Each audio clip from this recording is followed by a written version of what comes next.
Good morning brother and sister, सबको जय मसीह की। Praise the Lord, hallelujah. आइए हम लोग प्रार्थना करते। पिता परमेश्वर, हम धन्यवाद देते, तेरी स्तुति महिमा करते। जीवित और पराक्रमी परमेश्वर, तू सर्वशक्तिमान है, तू सर्वज्ञानी है, तू सर्वशक्ति सर्व जगह पे मौजूद रहने वाला परमेश्वर। धन्यवाद देते आपकी अनुग्रह के लिए, धन्यवाद देते आपकी दया और करुणा के लिए, धन्यवाद देते हम पापियों पर करुणा और दया किए और हम लोगों को बचाने के लिए अपना इकलौता पुत्र को कुर्बान किए। प्रभु यीशु, हम धन्यवाद देते उस क्रूस के लिए जो आज हमें स्वर्ग तक ले जाता है। क्रूस हमारी पापों का बोझ को आपने वहाँ पर हमेशा के लिए मिटा दिया और आज हमारे जीवन में क्रूस उठाते हैं तो हम आपकी अनुग्रह को समझ पाते हैं। प्रभु यीशु, आप हमारी जीवन को अगुवाई करो और तेरी सामर्थ्य में अगुवाई करो। धन्यवाद देते तू सच्चा और जीवित परमेश्वर, धन्यवाद देते। अभिषेक करो प्रत्येक भाई बहनों को, यीशु मसीह के नाम से मांगते हैं, आमीन। ओके, आज हम लोग जो बात करेंगे और वो है रोशनी, यानी कि ज्योति। ज्योति के अगर परिभाषा दिया जाए तो हम ये कह सकते हैं वह जो प्रकाशित करती है, वह जो प्रकाशित करती है। रोशनी प्रकाश देता है और अंधकार को भगा देता है। बाइबल में रोशनी के ऊपर कुछ बातें हम लोग देखेंगे। जो परमेश्वर स्वयं रोशनी है, जहाँ पर परमेश्वर उजाला उजाला हर जगह पे अंधेरा भाग जाता है। तो कुछ बातें हम लोग देखते हैं। रोशनी का स्रोत परमेश्वर ज्योति है, हम ये देख सकते। पहला यूहन्ना पहला अध्याय वचन 5 में जो समाचार हमने उससे सुना और तुम्हें सुनाते हैं वह यह है कि परमेश्वर ज्योति है और उसमें कुछ भी अंधकार नहीं। परमेश्वर में कोई भी अंधकार नहीं। याद रखिए, परमेश्वर कभी भी अंधकार को बनाया नहीं और ना ही परमेश्वर बुराई को बनाया है। परमेश्वर के मेमोरीज में या परमेश्वर की योजना में बुरा शब्द या बुरे चीजें था ही नहीं। तो इसीलिए आपको मुझे ध्यान देना कि परमेश्वर हमेशा खरा और सिद्ध और प्रकाशमान, वो कभी भी बुराई और अंधकार में नहीं रह सकता। तो इसीलिए ज्योति का स्रोत क्या है? परमेश्वर ज्योति है। ओके, दूसरी बात अगर हम देखते हैं दूसरी एक जगह पर यूहन्ना 12:35 और 36 वचन और 46 वचन में ज्योति का सार ना, ज्योति का सार, मैं संसार में ज्योति बनकर आया हूँ। परमेश्वर कहता है कि ज्योति का सार यह है कि परमेश्वर संसार में ज्योति बनकर आया और कहता है इसमें, यीशु ने उनसे कहा, ज्योति आप थोड़ी देर तक तुम्हारे बीच में है, जब तक ज्योति तुम्हारे साथ है तब तक चले चलो, ऐसा ना हो कि अंधकार तुम्हें आ घेरे। जो अंधकार में चलता है वह नहीं जानता कि किधर जाता है। जब तक ज्योति तुम्हारे साथ है, ज्योति पर विश्वास करो ताकि तुम ज्योति की संतान बनो। 46 वचन में कहता, मैं जगत में ज्योति होकर आया हूं ताकि जो कोई मुझ पर विश्वास करे वह अंधकार में ना चले। अद्भुत है, जब तक ज्योति है तब तक चलते जाओ। यीशु मसीह ही एक सच्चा परमेश्वर है जो हमें झूठ से, अंधकार से और पाप से और अधर्म से हमें छुड़ा सकता है और दूसरा कोई भी नहीं है। बहुत सारे लोग ज्योति की गवाही देते हैं आज, पर सच में आपके जीवन में उजाला यानी कि प्रकाश नहीं ला पाते। बहुत सारे लोग आज सिद्धांत की बात करते हैं, बहुत सारे लोग ऐसी चीजों से बात करते हैं जो प्रवचन, जो अलग अलग चीजें, बहुत सारे सिद्धांतिक चीजें, नैतिक चीजें बताते हैं, पर आपको अंधकार में छुड़ा नहीं पाते। यीशु मसीह ने खुद कहा, मार्ग, सत्य और जीवन में ही हूं, बिना मेरे कारण तुम पिता के पास नहीं जा सकते। अगर ज्योति हम में नहीं आता तो हमारी अंधकार कभी दूर नहीं होती। तो इसीलिए अंधकार में जो रहता है वो नहीं जानता वो किधर चल रहा है।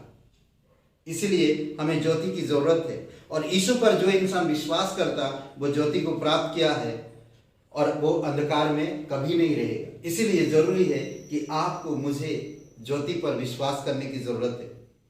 ज्योति में खड़े रहना, आप ज्योति में खड़े रहोगे तो बोलते ना कि कोई भी चीज डरता है उजाला में आने के लिए। कोई अगर आपके प्रति बुरा कर रहा तो प्रकाश में आने में डरता है, अगर आप ज्योति में हो तो ज्योति में जब आप खड़े रहते, उसकी अगमय ज्योति में आप खड़े हो, परमेश्वर आपकी मदद करता, परमेश्वर की प्रकाश में हुआ। आप कहीं भी रात बीत में देखोगे, आपके पास अगर उजाला है कहीं पर तो बहुत जल्दी कोई आएगा नहीं आपको अटैक करने के लिए। पहला पतरस का 2:9 में इसमें एक बातें कहता, वो इसीलिए कि जिसने तुम्हें अंधकार में से अपनी अद्भुत ज्योति में बुलाया है उसके गुण प्रकट करो। हमें आज परमेश्वर के गुण प्रकट करना चाहिए, परमेश्वर की स्वभाव को प्रकट करने की जरूरत है। उसकी स्वभाव, उसकी चाल, उसकी गुणों को हमें प्रकट करने की जरूरत है। वो किस तरह से देखता, वो किस तरह से बोलता, वो किस तरह से चलता, वो किस तरह से सहभागी रखता, वो किस तरह से सोचता, हमें इन सब चीजों में बढ़ना चाहिए। पवित्र आत्मा की फलों में हमें बढ़ना चाहिए। और हम देख सकते हैं कि ज्योति का सुसमाचार हम पर चमका। ज्योति का सुसमाचार, ज्योति को आज्ञा दी गई है कि अंधकार में से चमके। ज्योति का सुसमाचार, ज्योति को आज्ञा दी गई कि अंधकार में से चमके। 2 कुरिन्थियों का 4:6 में, इसीलिए कि परमेश्वर ही है जिसने कहा अंधकार में ज्योति चमके, और वही हमारे हृदय में चमका कि परमेश्वर की महिमा की पहचान की ज्योति यीशु मसीह के चेहरे से प्रकाशमान हो। वही यीशु जो हमें परमेश्वर का प्रकाश इस धरती पर लेकर आया और आपको मुझे दिया, वही ज्योति आज जो आप और मैं सुसमाचार को सुना, ग्रहण किया, स्वीकार किया, तो वही ज्योति हम प्राप्त किए। आज वही ज्योति को हमें चमकाना हमारे हृदय में और दूसरों को भी देना है। ज्योति में चलना, जब तक ज्योति को आप जानोगे नहीं, ज्योति का मतलब समझोगे नहीं, प्रकाश में आप रहोगे तो आप दूसरे को प्रकाश दे पाओगे। अगर आप अंधकार में रहोगे तो दूसरों को भी आप अंधकार में ले जाओगे। इसीलिए जरूरी है कि आपको मुझे प्रकाश में चलना, ज्योति में चलो।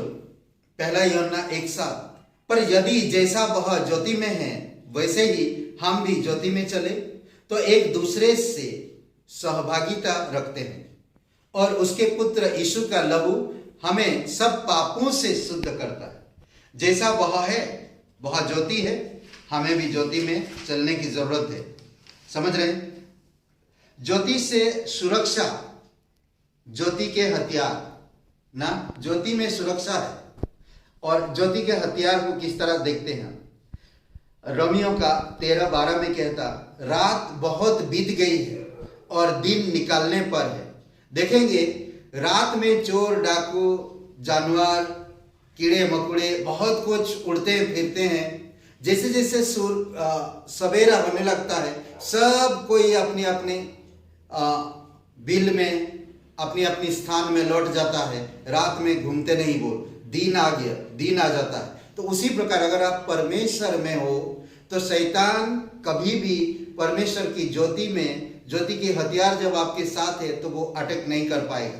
इसीलिए जरूरी है कि आपको क्या कह रहा, रात बहुत बीत गई है। बहुत हम पुरानी आदतों में, आदम में हमने बहुत समय बिता चुके हैं। अब नहीं, दिन निकलने पर है। इसीलिए हम अंधकार के कामों को त्याग कर ज्योति के हथियार को बांध लें। अब हम अंधकार की यानी कि पुरानी स्वभाव में या जैसे पहले थी उस प्रकार की जीवन ना जीकर हम परमेश्वर की ज्योति में हमें बढ़ने की जरूरत है और वचनों में चलने की जरूरत है। और परमेश्वर की ज्योति की हथियार बांध ले, जैसे कि धार्मिकता, सुसमाचार, अनंत मकसद, पवित्र आत्मा की अगुवाई और वचन के सिद्धांतों में, विश्वास में, सुसमाचार में, धार्मिकता में हमें बढ़ने की जरूरत है। इन सब हथियारों को हमें बांधने की जरूरत है। जितना आप परमेश्वर की इन हथियारों में आप लदे रहेंगे, उतना दुश्मन आपका, अंधकार आपको अटैक नहीं कर पाएगा। लास्ट में एक चीज हम देखते हैं, ज्योति से अलगाव। ज्योति से अलगाव, ज्योति से बहुत सारी चीजें अलगाव होता ना। ज्योति में अगर आप हो तो बहुत सारी चीजें अलगाव दिखता है। ज्योति का अंधकार से क्या लगाव, ज्योतिष का अंधकार से क्या लगाव। दूसरा कुरिन्थियों का 6:14 में कहता, अविश्वासियों के साथ असमान जुए में ना जुटो, क्योंकि धार्मिकता और अधर्म का क्या मेलजोल, या ज्योति और अंधकार की क्या संगति। सिंपल सी बात है, ज्योति हमें बहुत सारी चीजों से अलग रखता है, इसीलिए हमें सच्चाई में, परमेश्वर के प्रकाश में, परमेश्वर की धार्मिकता में, परमेश्वर की वचनों में, परमेश्वर की सिद्धांत में, परमेश्वर की पवित्र आत्मा की अगुवाई में, परमेश्वर की ज्योति में हमें बने रहने की जरूरत है, उसमें चलने की जरूरत है, उसमें हमें परिपक्व होने की जरूरत है। जब हम ऐसे चीजों में परिपक्व होते हैं तो परमेश्वर हमें ब्लेसिंग करता है। आमीन। आइए हम लोग प्रार्थना करते हैं। पवित्र, महान और सर्वशक्तिमान परमेश्वर पिता, कई सारे भाई बहन आज कमजोर है जो ज्योति को समझ नहीं पाते। प्रभु, आप उनके व्यक्तिगत जीवन से आप बातें करना और ज्योति को समझने में, रोशनी को समझने में आप मदद करना पिता। रोशनी उनकी सुरक्षा है, रोशनी उनका जीवन का मकसद है। प्रभु यीशु, आप उस मकसद में उन्हें बढ़ाना पिता, और प्रत्येक भाई बहनों के घर परिवार में, कामकाज में, उनके व्यक्तिगत जीवन में आप प्रकाश देना। प्रभु यीशु, धन्यवाद देते, तू सच्चा और जीवित परमेश्वर, दयालु और कृपालु परमेश्वर। धन्यवाद आपकी बलिदान के लिए, धन्यवाद आपकी जी उठने के लिए, धन्यवाद तू हमारे बीच में मौजूद रहता है। जहां 2 या 3 व्यक्ति एक साथ इकट्ठा होते तेरे नाम पर, तू वहां मौजूद रहता है। धन्यवाद दे, जो कमजोर है उनको तू मदद करता है, जो निर्बुद्ध है उनको तू बुद्धि देता है, जो बीमारी में है उनको तू चंगाई देता है, जो असमझ रखते हैं उनको तू समझ देता है, और जो घायल है उनको तू पट्टी बांधता और संभालता है। प्रभु यीशु, हम धन्यवाद करते, तेरी महिमा करते। प्रत्येक भाई बहनों को अभिषेक करो। धन्यवाद आज का दिन को, इस समय को। प्रार्थना सर्वशक्तिमान हमारे उद्धार करता प्रभु यीशु मसीह के नाम से मांगते हैं, आमीन। हे ब्रदर एंड सिस्टर, सबको जय मसीह की। शुभ रहे दिन आपका। लाइक करिए, कमेंट करिए, शेयर करिए। बहुत बहुत धन्यवाद।